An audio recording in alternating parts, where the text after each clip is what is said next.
Now, it was something about, well, if I say that I need to show up. We're on. Don't say anything personal right now. The rest of the world is watching. Okay. What? I can't tell the whole world?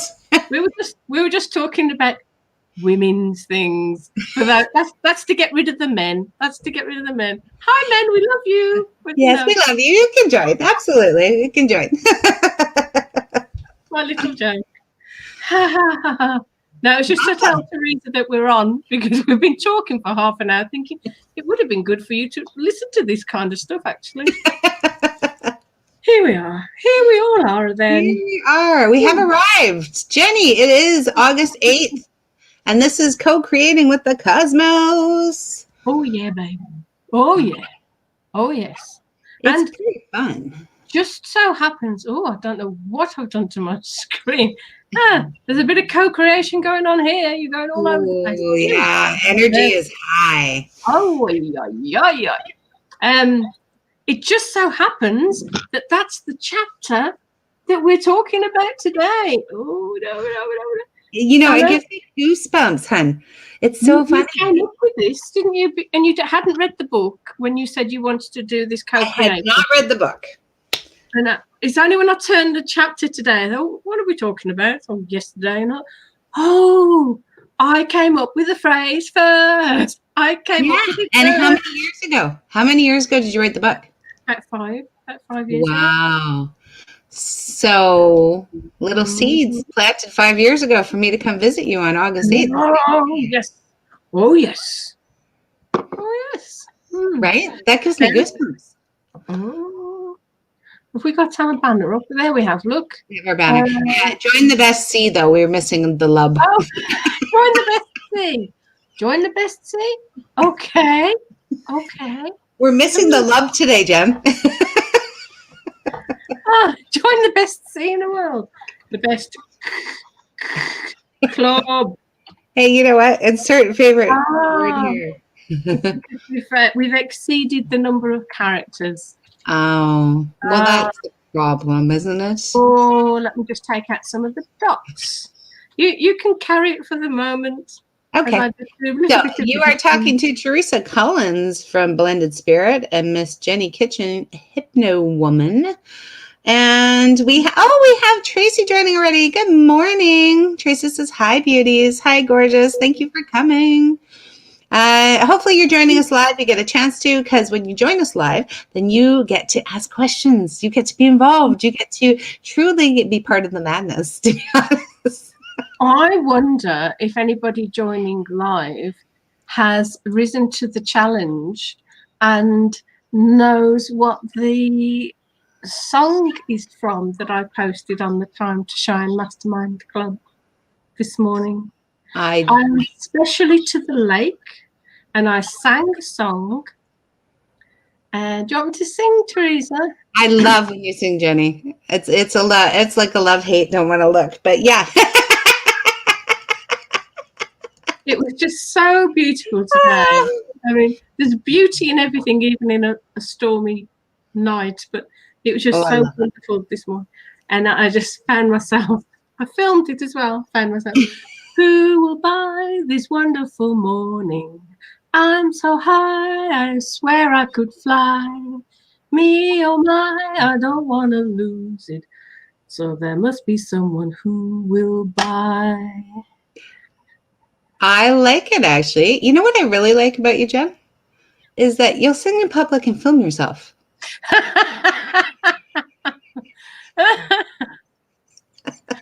I'm not unduly concerned. I love that, though. Oh, my goodness. Talk about, like, totally releasing. I absolutely adore that. The message of the lyrics far outweighs my embarrassment. That's how I feel. Yeah. Because the whole premise of the song, if anybody's Googling it, Tracy, if anybody's Googling, the whole premise of the song is it's a musical based on a very famous story. Even you'll know this one, Teresa. It's based on a very famous story. And in the musical, and it's a very old story, in the musical, there are all these sellers saying, who will buy this? Who will buy this? My red rose, who will buy my sweet red roses, 2 blooms for a penny? All these market traders are saying, and it's a little child, and the child is standing on the balcony and has had the most wonderful experience and wants to capture this morning, because this morning everything in his life is perfect. It's wonderful. His life has changed completely. And as adults are saying, who will buy this? Who will buy this? He's saying in his little innocent voice, who will buy this wonderful morning and tie it up with ribbons and put it in a box for me so I can see it at my leisure whenever I frown, and it will be my greatest treasure whenever I feel down. So it's a child's interpretation of purchasing something of value, which is why it's pertinent to this co-creating thing. Because I wanted to ask people if they would put 3 of their defining moments in the comments, or just chatting to us now, 3 moments, 3 things that have happened to you. And it can be good or bad, you know, we put that conscious judgment on it, that we remember those moments because of their significance. And for us to acknowledge that we created those, we at least co-created along with them. And so they often don't cost money. Sometimes they do, yes. Though so much of this is attached to value, and value as we perceive things as an adult. Though, as we know, children just like to play with the box. You know, when you buy them an expensive toy for Christmas, and they want your time, not what you've bought them. They want you to join in with them. Go down the water slide with me, Mummy. Oh, again. Okay, yay! They want you to enjoy life with them, don't they? Up to a certain age. And then after a certain age too. So we do tend to go through this process, which many parents experience, that our children want all our time and want us to join in with things and have fun and play the games with us. And then there's a period of, no, thank you, I want my friends. You go and do your own thing, Mom. And then after a while, it's, hey, that'd be nice to do together. And that transition, I think, Teresa, isn't it, that all parents go through, of a kind of an overwhelming time together, and then a little bit of a distance apart, and then maybe finding new ways to relate. I don't know if you agree. I totally agree. Tracy said she saw the video this morning after 6. And my 3, it's funny because I have different top 3s depending on if you ask me as Teresa the mom or Teresa the career person. But my 3 with my being the mom is my being married to my husband, obviously, my wedding day, and the birth of each of my kids. So significant things that I guess cost a lot of money and continue to cost money, but they were things that you couldn't necessarily buy. Well, by the same token, if you'd run off together and got married, just got a certificate in Vegas or whatever, I know it would cost money to get there. So there's always going to be money involved somewhere. My point is, no matter how much the wedding cost, it would have still been a significant event. And it would have still needed more than you to create it. It's a co-creation. It's a lining up of things. And I can go through all the what to do, why to do it, how to do it, and how you know when you've passed the trial. Though I spoke to you a moment ago, Teresa, and thought, shall I read the last bit first? Because just one sec before you do, Jen. Trace just responded. One of my moments and whys I have survived for perfection is that my father always told me 100% could be better, and that if I didn't 100% in this world, I would never be anything. Well, that's a healing that's needed, Trace. And you're right. It's not just always the good moments that really stand out. It's those big ones that get in the little crevices and spaces we can't get out. Also, to lighten it, you will never not be anything, will you? You'll never not be anything. You'll always be something. In the film Finding Nemo, who loves Finding Nemo? Finding Nemo, yeah. in Finding Nemo, the dad fishy, says to the baby fishy, the son fishy, that he doesn't want I don't want anything to happen to you. And an onlooker says, probably another fish, as it's a fishy tale. Oh, another fish says, well, that's a weird thing, saying you wouldn't want anything to happen to him. Yeah. And you'll never not be nothing, if that's the term. And I would never be anything. You'll always be something. Excuse me, even if you were a tramp on a bench, you'd be a tramp on a bench. You know, you'll be something. Well, you'll be ashes or spirit. You're just always something. Yes. Yes. So I know we're making light of it, but as an adult, when you look back, you do see what we call the incongruences of that, don't you, Tracy? And that those head tapes, even if the parent is dead, those head tapes still continue. And if we're not careful, they continue to be part of our co-creation, and we start to create situations as if they're still telling us that in the present moment. So sometimes it's not to our benefit. Right. And absolutely, you continue creating it, trying to live up to it, I guess. It's a live up to it thing. Those things I completely understand, Tracy, because those things go into our unconscious and become head tapes. We don't consciously choose to act to our detriment or to have a parental voice in our head holding us back from doing things or telling us off for things that we're doing wrong. And at the time, this is all about intention, Teresa, isn't it? At the time, probably, I think it would take a very, very mean-spirited parent to try and instill these things to your detriment. At the time, they're probably doing the best they can to instill things that they think are going to serve you, right? That to motivate you in a certain way that we then interpret in adulthood to be mean. Fancy saying that to a child, you know? And often we try to craft our children into something better than us.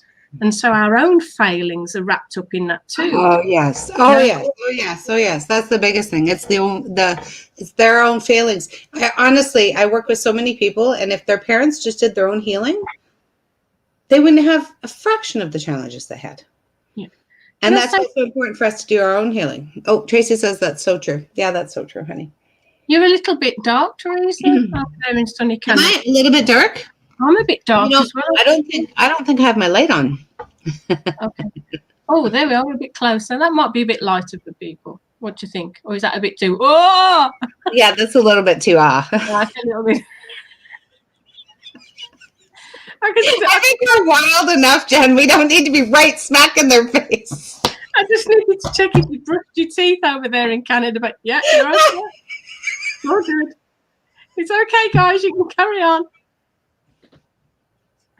Oh dear.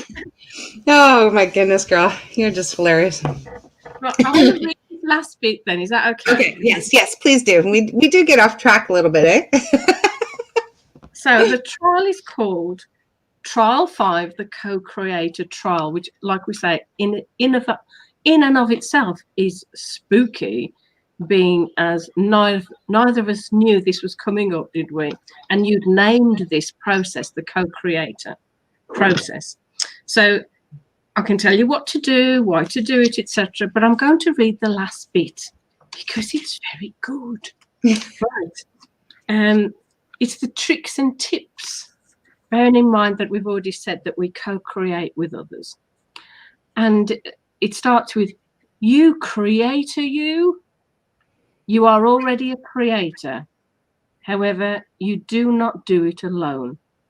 Acknowledge how and what you have already created in order to manage how you may create differently. Though do not dwell there. Selectively sift through your experience and recognize and focus on positives.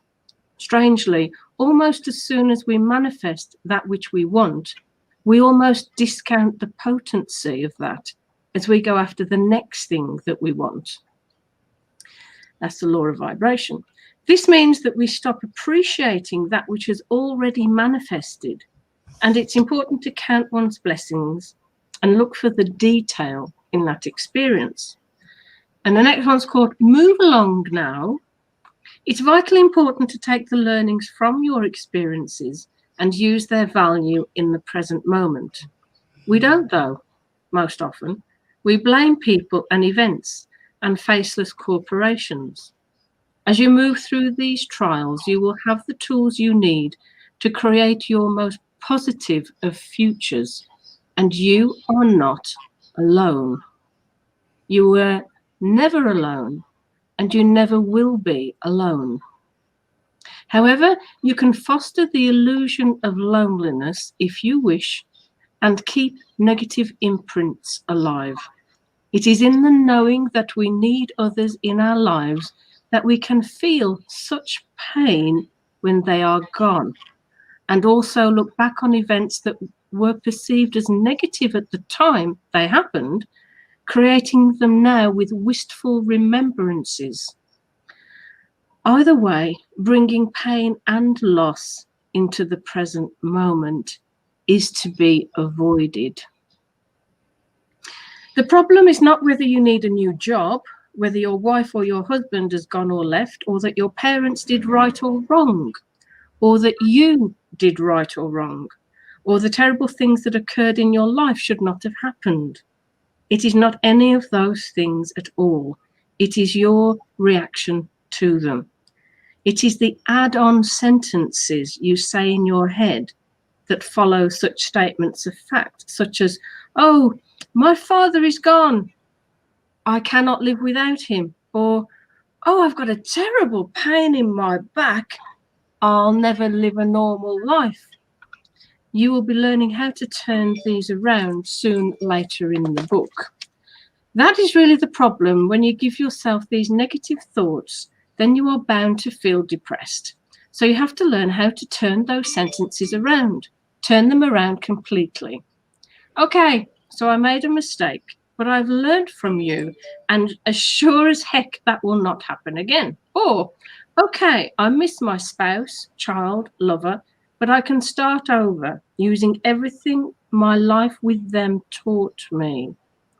Whatever it is that you say to yourself about those past things, you can be thankful to have others to share this world with, and we all co-create together. It's a big one, isn't it, Teresa? It's a great one, and your phone likes it. It's really excited. Well, it's lighting up with that energy. It's all lighting. It's all kicking off here. It's all kicking off. So you know what's funny? I was thinking, well, it's everything's funny. Two things came to mind. Jem, I think you called me in. I think you called on me. Can you imagine the chills I had when I read that? When I knew that we were doing this today? Like, oh. So I had no choice. Jennie was calling me in, and it gave me this idea of, yes, you know, we all have our stories. We talk about our stories. This is our stories. But the idea that we can create the subtitles. So if your story, this is your story, it's played along and this is what's happened, but now you can start changing the subtitles and you can start adding this different reaction to the same movie, but you can just look at it in a different perspective. Absolutely. Oh, it is that perspective. It is that perspective. And because we don't create alone, I mean, even if you are completely on your own, there's still energetic forces probably more supporting you because you are physically on your own. You're never alone. And in NLP, we'll say it's your response to them, your responsibility.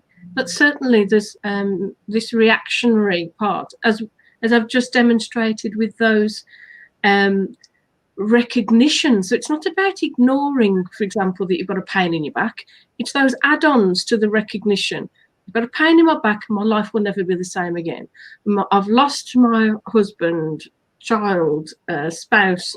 Spouse is a husband. You know what I mean. Hamster, and not belittling anybody's relationship out there. Though honestly, in honesty, one person's loss stereotypically an old lady losing her budgie into spirit could be the same impact on her as somebody losing a loved one in the family, because of the intensity.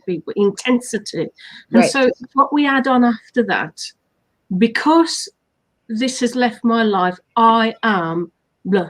It's that, like you say, that responsiveness, that reaction to it that we're really dealing with. And it's not ignoring that it's happened. I know several people, they've come to you, they come to me in grief, having not acknowledged the grief 10 years ago, so they're going through it now because they carried on, you know. So the grief at some point has to be dealt with and comes up in various ways. So it's moving through it, Teresa, isn't it? It's moving through it and not kind of blaming people for it or getting through the blame into a more positive aspect. Perception. Yeah, and I think it's owning it, even if it's somebody else's crap that they've dumped on you. Because of that, like because of the challenges I've had in my life, I'm able to relate to people on a deep level that I wouldn't give up for the world. Right? When somebody comes to me with a tragedy that they know I've experienced, they're able to just completely unleash. They're able to completely let it go. And that's only from my past experiences does it happen. So if I wished away anything in the past, I wouldn't be able to skyrocket and light the fucking world up like I do. I know at the back of your head, you're just worried that I'm going to sing that Let It Go, aren't you? Yeah, I gotta say, please, somebody. Oh, look, Danny commented. Please don't let Jenny sing. Danny, it's up to us as adults to sort of reparent ourselves and heal the toxic traits instilled to us as children. Yes, it is definitely up to ourselves as that. And it's in the recognition that we stop the patterns too. So if we're not recognizing what previously was unloaded to us, then we'll just continue to load it onto future generations. I'm a words person, Teresa, and I never mean any offense to anybody when I start to take things literally. But there's an aspect of me, my processing, that does take things literally, which is why I'm a good NLP type person. And if we look at that sentence, it's up to us as adults to sort of reparent ourselves. Yes, absolutely. That's what happens. We become our own parent. When we've grown up, we recognize, yet all this stuff happens, that it's time for us to be the parent, if you like, to our own inner self, to our own inner child. Yes, you're absolutely right. And heal. And then we kind of get into, a bit of a dodgy territory with the toxic traits that were instilled into us as children. Now, as we said, that could absolutely be right, of course. But when a client says that to us, when it's a client in front of us, it just shows the pain that's still there. And even pain on behalf of society. You know, parents shouldn't do this to children. This is terrible. They instill things. And for the reasons which I've explained earlier, they were doing the best they could at the time. And I don't think anybody does it deliberately to screw up their child. What do you reckon, Teresa? No, I think it's because they're so screwed up. So even if they're harming children, which is unfortunately happens a lot in the clients that I see, it's just because they were so screwed up and their parents screwed them up and their parents screwed them up and their parents screwed them up. And let's end the cycle, you know? Yeah. This kind of phraseology in our own heads does continue the cycle. And that's where it's time to halt it, to take responsibility, to reparent ourselves and say, do you know, they really messed it up, but they did the best they could at the time. They were coming from the place they were coming from, doing what they were doing, the whole Louise Hay thing. They were doing whatever they thought was right at the time. They're probably sitting on their little cloud now or wherever and say, oh my God, you shouldn't have done that. But they wouldn't, because when you do your transition, there's none of that, is there? So all that remains of that is in the child's head, which is a real shame. It's a real shame. And that's what we're dealing with. Shall I do the what to do, the what to do? Yes, yes, please do. What to do. Which I love, by the way, because so many people give us things, but they don't give us the steps to get there. Yes, and this is why it's a manual. This is an instructional manual to deal with this kind of thing. So let's shut that phone off just for a second. Yes, I know you're very busy. I do appreciate the time that you spend with us, honey. You know what I get here in England? Because we're not as brave as you guys.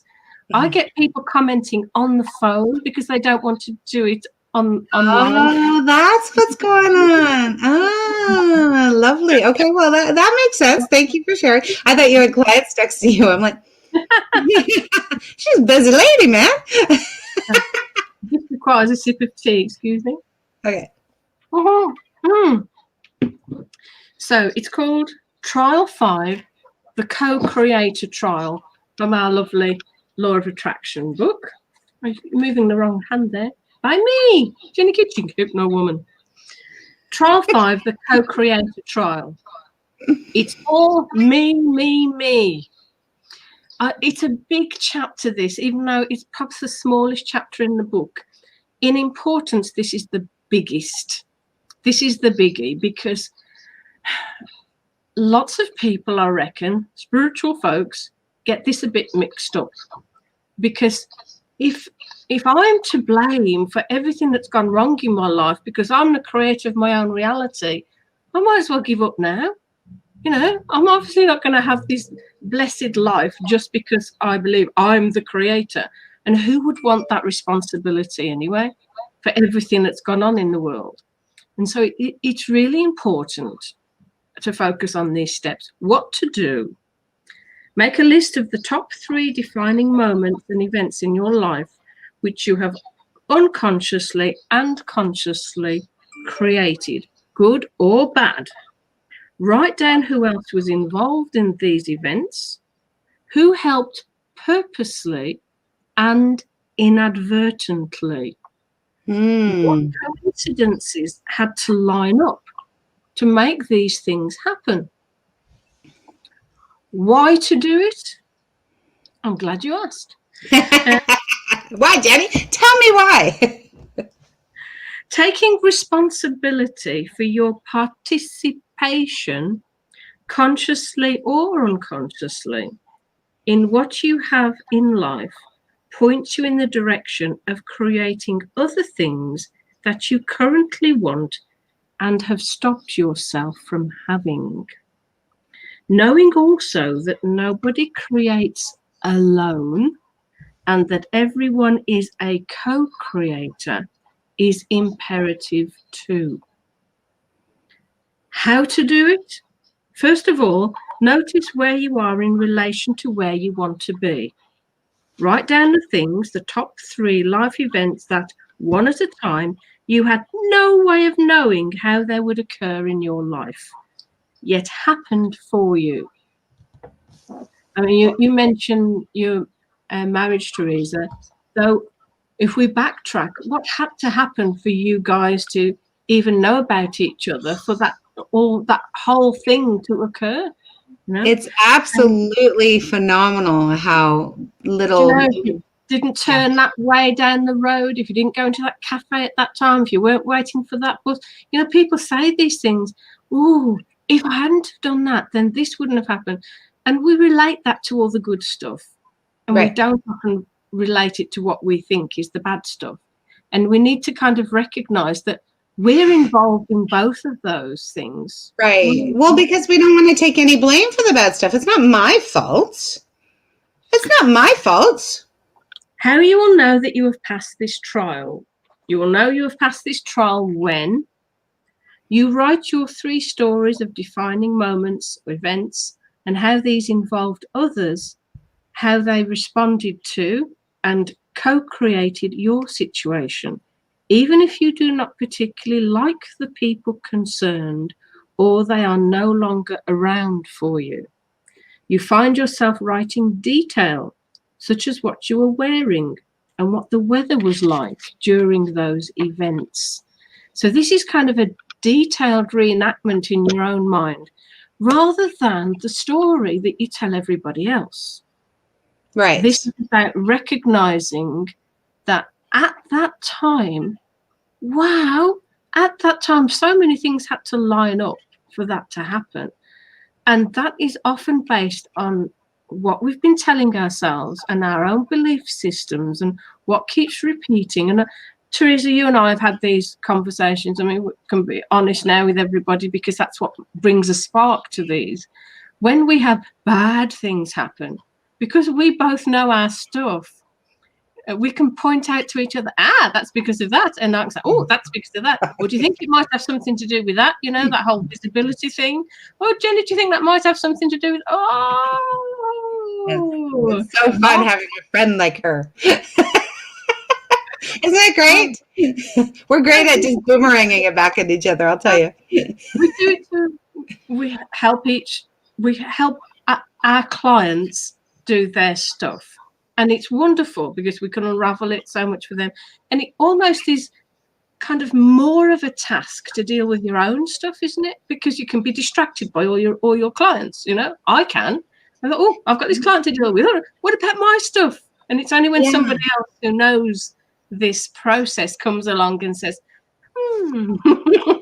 And you know what I really find, Jen? First of all, I need people. I know I need people because that outside perspective, even if somebody's coming to do a card reading for me, them reading the card, I look at it from across the table instead of in front of me, and I pick up way different things than if I was just pulling the cards for myself. So this need of having each other to bounce off each other, it's all part of the human experience. We need that. Absolutely. And I've tried, believe me, I've tried to do this all alone. I've kind of wanted to on occasion. And I don't need anybody else. I could do this. And it comes to a point where, you know, you need that other perspective to bounce off.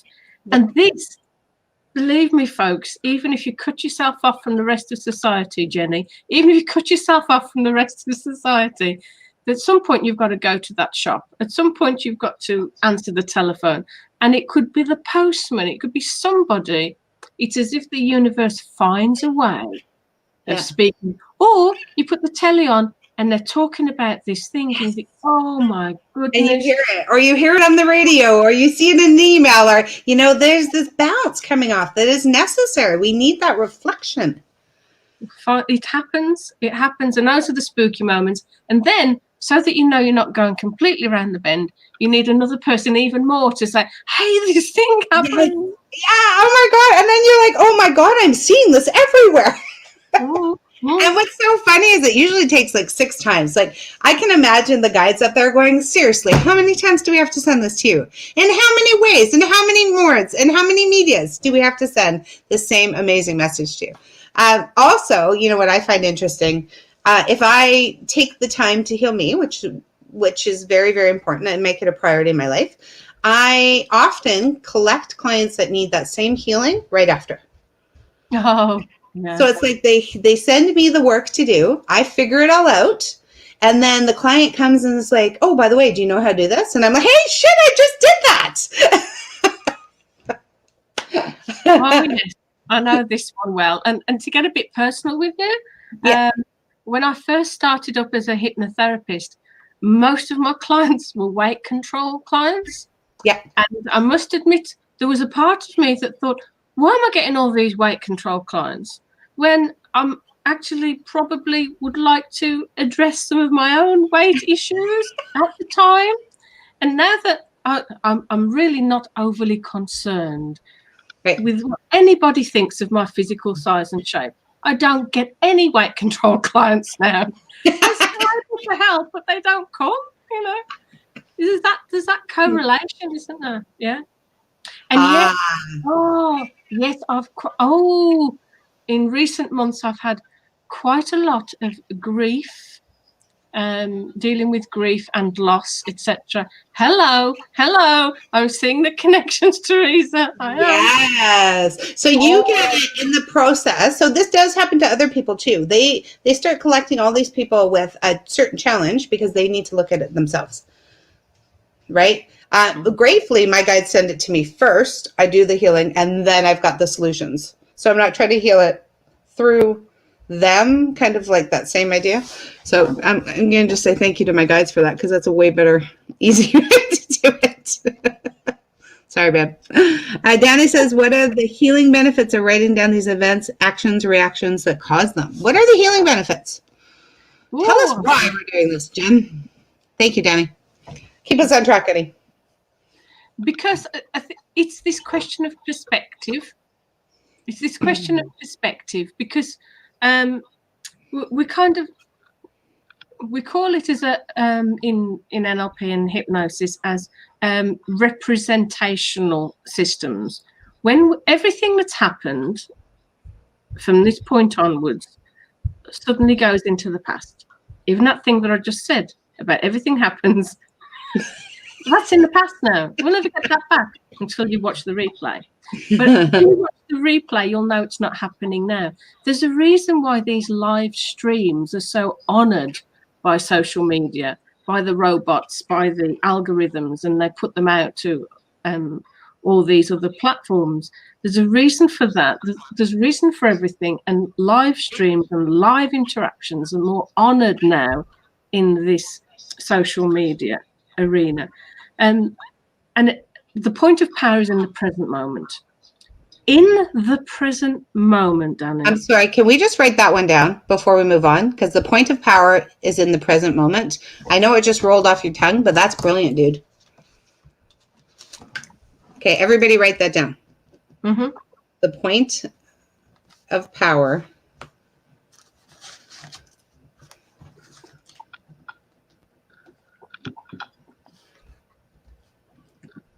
okay. I'm good. Continue. I'm glad you stopped me, actually. It is a very important point, and you and I kind of take these things for granted. And then if something happens in our lives, it becomes more of an issue because I should have known this. But, you know, we're all human beings, which means we're in this duality. The point of power is in the present moment. As you know, with your quantum stuff, Teresa, you scientific mystic person, you absolutely know that in this moment, everything from the past is present. It's like all this stuff from all over the show, not just your own perceptions on things, but everybody you've ever been connected to. There's loads and loads of stuff condensing into this present moment. It's coming in, it's coming in, it's coming in. But also what's going out from this present moment is all sorts of other stuff that you're projecting into the future. So in quantum terms, if you like, at this moment in time, this moment here, right now, is the only thing you can do anything about. And it's not just what you can do about what is happening now, it's what you can do regarding your perceptions about everything that's gone before. Because as we've said in this book, if you look back on your past, how your parents treated you and how mean you were when you were bullied at school and how terrible it was when somebody died, etc. If you look back now at this from this perspective, talking about the past, really, always gets you. If you look back from this perspective and it's negative in some way, and I'm reticent to say this because even death of a loved one in of itself is a transition. It's left you with a negative, maybe a negative rather than a rejoicing aspect, though they've moved on. You know, they're more able to help you than ever before. So there's we're caught in the present moment in our perspective of what's gone before. And in that present moment, we're throwing out all sorts of ideas and regrets and negative things about the future. Well, if that happened to me before, if I lose everybody I love, then I might lose somebody I love in the future. What's the point? This is the point. The point is the present moment. Right. So see how everything built us up to a wonderful thing, giving it a beautiful, so looking at recognizing it, seeing that the whys, the reasons, even if we don't quite understand it, we understand it was for our higher growth, and then beaconing out that growing, loving, healing Gently growing, loving, healing. Just by the way, guys, you need to beacon out the gentle because that's when we get our ass kicked. And then, oh, I like it. I've got it. I've got it. It's an imploding from the past, and an exploding into the future. And here we sit, all of us right now in this present moment, where we can do something about it. And that's not just about us and our lives, folks. It's about the whole blooming world. Yeah. Which is why we're rising up, isn't it? That's why we're shining. That's why it's time to shine. Yeah. It's necessary. It's not even an idea. It's necessary to shine now for all of the things, all of the collective consciousness. Yeah. The point of power is now, and it will always be now, because now is something that you can do something about. And, you know, if everything works out wonderfully and we've all got our own opinions on that, then won't it be somewhat disheartening to sit back and think, well, it all worked out well and I had nothing at all to do with it? Oh, no way. Not me, baby. Not me. I want front and center stage. I want to be part of it. I want to be... There are some people from their spiritual perspective thinking that they're going to go and sit on a mountain and meditate. And that's wonderful. It's wonderful. You do have to interact with love. There's a reason why you're here, present in this body. And your body is of the earth. And the earth needs your help. Mm-hmm. And you know what? There is a point. When you send energy to the world, that is absolutely fantastic. That is definitely something you can do. But with the power of two is so incredible. Two or more, like it's just so incredible. When two or more are gathered. Yes. Yeah. And we're creating something quite spectacular here, Jen. And also brings up that point that we need each other. As you were walking through your sentence, them screaming to me, wait, stop her, gave us a whole line that we could share. A whole bunch of new things. Yeah, it's kind of like we know these principles, but we skip across them. Yeah. And so I'm glad that you stopped me there, because it is absolutely true. We are reinventing the past, you see. So, Tracy, when you mentioned your father, and Danny, when you mentioned about reparenting ourselves, it seems a little bit mean, or the Jennie part of me thinks it seems a bit mean to stop you and to say, oh, that language there is damaging. It's not damaging me, it's damaging you. Because in that language pattern, I know your perspective. Maybe it's not about you and you referring to the past. Maybe you want to save other people from it, or make every parent wonderful from this point on, that no parent should act this way. But, you know, we weren't here to do that. It's all very, very personal. It is all about me, me, me. So for this chapter, forget everybody else and recognize that you played your part. For whatever reason, spiritual or otherwise, we play our part in every experience that we experience. We will be, if you like, blamed by others. I mean, our children are always going to find something in the future to say, if mum hadn't done that, or if dad hadn't done that, and hopefully they'll move through it and recognize it was useful in its own way. But you're damned if you do, you're damned if you don't. As a parent or otherwise, you know, you think you do your best. Nobody teaches you how to do it.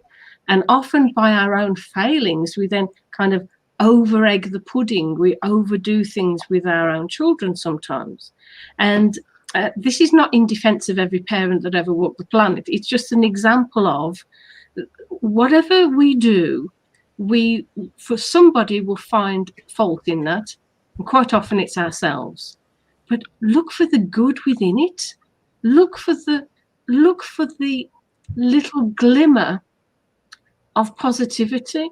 You know, I used to start these big hypnosis seminars with my partner, my first partner, and she'd turn around to the group and say, I smoke because my mum and dad always smoked. And they go, oh, yes, okay, I can understand that. Oh, yes, yes, yes. And then I would turn around and say, I don't smoke because my mother and father always smoked.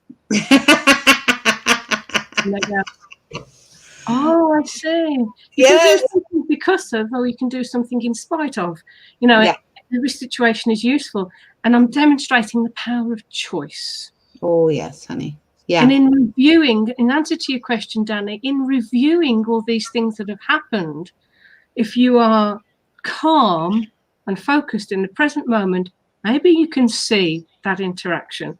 Maybe you can give it a new perspective so that those things that we shoot out into the future are free of that childhood angst, are free of that pain, hurt, and sorrow of the past. So it can be healed in the present moment. We are constantly reevaluating the past, which means we're constantly throwing things out into the future. And our tomorrow will come along and slap us across the face. You know, Jenny, I appreciate you saying this so much. I've done a gazillion manifesting courses. I've seen coaches do this over and over again, and they're always about where are you going, what are you doing. They don't often deal with this past experiences and this echo that we're constantly adding. And I can see why what you've done has been so well received, first of all, and also magnificently transformative. Because understanding that both these things are important is just mind blowing, to be honest. Oh, I like that word, magnificently. As you know, I'm really into words, and that idea of magnifying something to make bigger, magnifying the small in a quantum sense, magnifying the small to make big, magnificent, magnify all the good stuff, magnify the coincidences, magnify. When you do this process of examining certain things that happen for you, good or bad, magnify it. So you think, oh, if I hadn't have done that, then that wouldn't have happened if that person wasn't there. And that person I didn't really like, they seem to be instrumental in that. And if it wasn't for them, co-creation. You know, for some reason, this brings up the idea of how they used to have those like after school specials. And it was like always this, the star of the show had this challenge they had to deal with, and they would deal with it good or bad. But either way, they would learn their lesson. So it's kind of like looking back at your past as an after school special show. You don't have to take it personally. You can just see how we chose to deal with it. Did we learn the lesson? And, you know, if we didn't, how could they have done it different? How could we have done something differently? And often we would have learned the lesson, or we're repeating the pattern. So if you are repeating the pattern, it's because you need to do a little tweak to answer to really solve the riddle, right? If you're repeating the pattern, it's a riddle that you're not solving. So how can you do it differently? And Danny, did we answer your question? Just a little bit for her to respond. I'm hoping we went on tangents. You just never know where we'll end up here. I'm just conscious that nobody seems to want to ask a question now. That's why I'm getting privates at the same time you're getting privates. And yeah, no, wait, we don't really want our questions answered here. We just want to kind of watch them. Yes, that's a fantastic answer. Danny, I love you. Thank you for being brave. Danny and Tracy, thank you so much for being brave and allowing us to insert our advice. Oh, yes. Point of power in the present moment. I really love that. Like, that's my bumper sticker now. That's a good one. The past is, I mean, in hypnosis, we have our standards council has this wariness instilled, now if you've got that word, instilled into us as practitioners, that there is this false memory syndrome, and we're not to implant memories, etc., etc. It's all very serious stuff, folks, and so we're very aware of that. So that idea that the past is reinvented. There was a spate, I don't know if you had it over there, but there was a spate over here in England of adults going for therapy.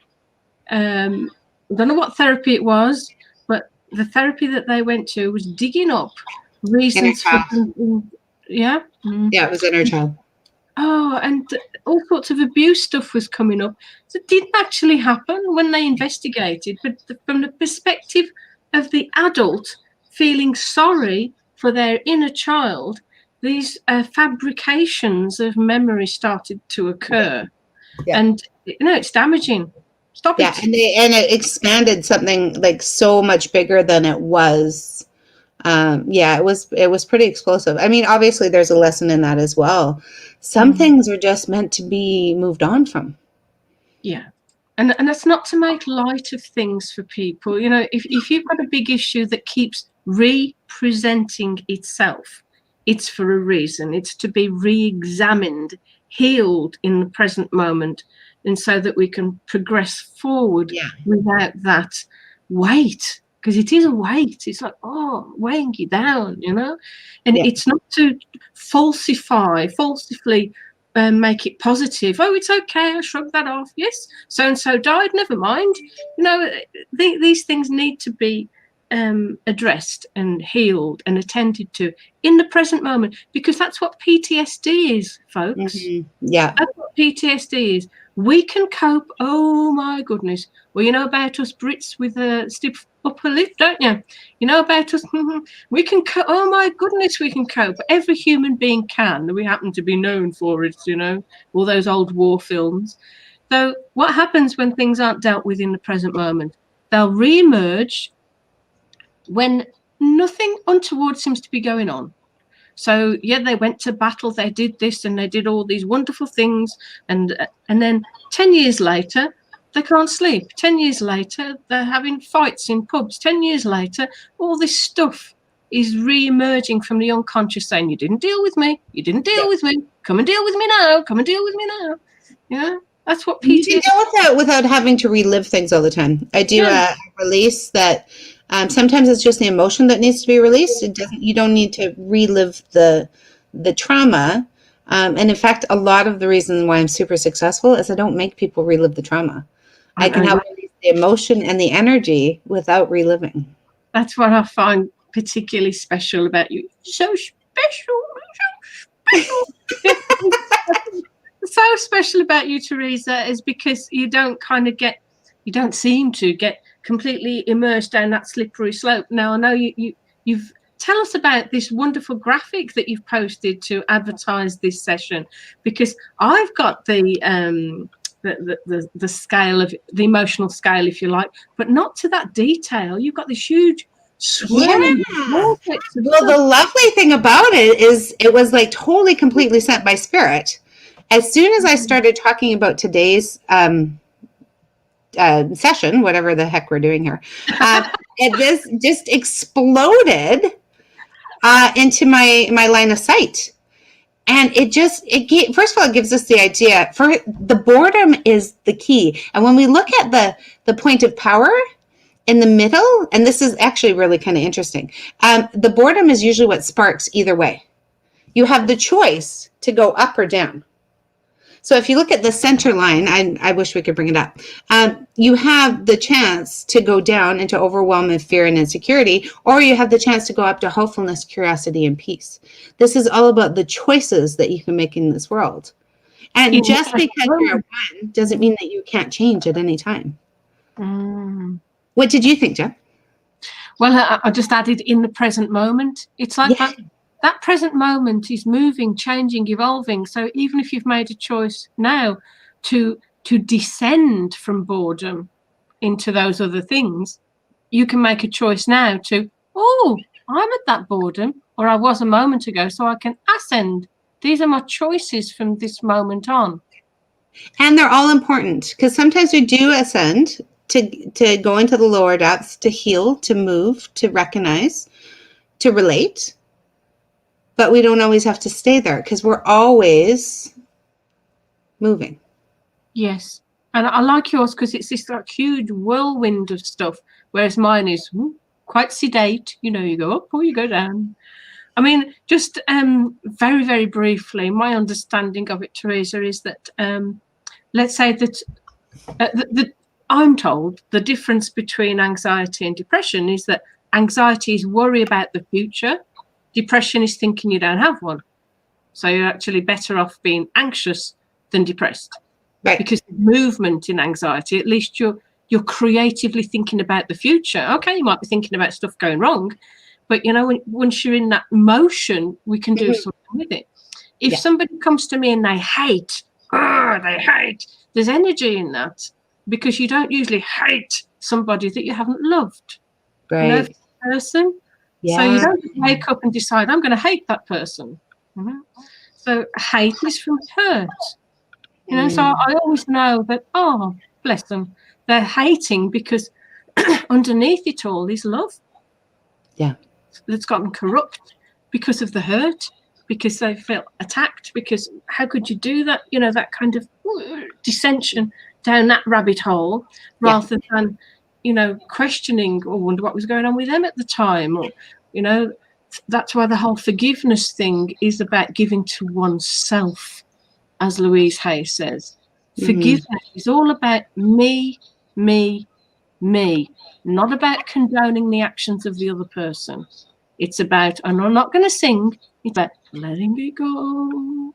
You know, and it's a simple process, Teresa, like we've used these words before. It's simple, though we're not saying it's easy. Right. It's a but simple it can be easy. It can be easy when they go and see the great Teresa Collins, don't it? When I hold your hand through the tornado. Well, there is that kind of, in that vortex that you shared with all the colours and the swirls and the words and whatever, it's brilliant, because within that you can get swept up with the emotion. You can kind of put yourself on that vortex and say, oh, I'm here, and I can either go up or I can go down, like that corkscrew thing. There's motion both ways. The thing that we tend to have a problem with is when folks try and sit right in it, as you've recognised, Teresa. You know, I'm going to stay here and I'm not going to move, and then I might be safe if I don't do anything at all. But then post comes or something happens. And it's the stew. It's the stew, Jenny. You're stewing in it.